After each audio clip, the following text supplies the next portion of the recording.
Mainit na usapin pa rin sa Pilipinas ang kahalagahan ng pagkakaroon ng sex education. At para mas maintindihan kung epektibo nga yan, bumisita sa bansa ang ilang kinatawan mula Europa na naipatupad na ang sex ed. Para bigyan ng mukha ang balita, Mobile Journal, Marymon Reyes. Bumisita sa Pilipinas ang ilang kawani ng iba't ibang parlamentaryo sa Europa nitong linggo para masilip at maintindihan ang estado ng reproductive healthcare system sa Pilipinas. Ayon sa kanila, bagaman mayroon ng mga programa o polisiya para rito dahil sa mataas na bilang ng sexual abuse at teenage pregnancy cases, may kailangan pa rin, lalo na ng mga menor de edad, ang dagdag proteksyon at angkop na kaalaman. Sa pamamagitan niya ng Comprehensive Sexuality Education o CSE na ini-implement na sa kani-kanilang bansa.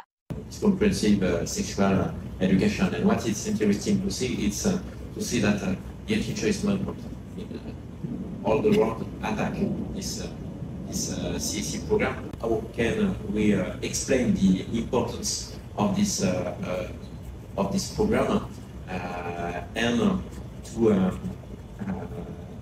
to fight against the disinformation?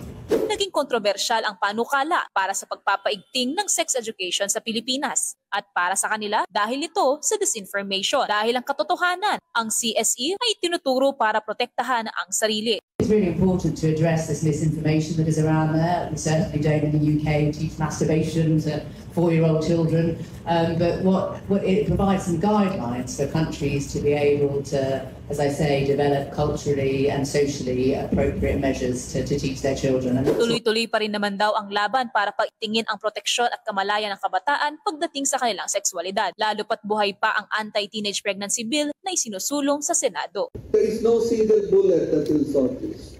We need comprehensive sexuality education. We need services for adolescents. We need measures against abuse that are implemented, like the statutory rape law.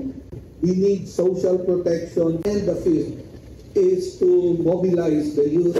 Hindi rin nila nakikitang hadlang ang konserbatismo na nagmumula sa Christian o Catholic religion dahil at the end of the day, ang dapat na iniisip dito ay ang kapakanan ng kabataan. I'm from the Catholic country. We have differences between our parties, but when we talk about children and caring about children, we have the same thinking. And we think that religion has to be in the church, not in the House of Representatives, Senate.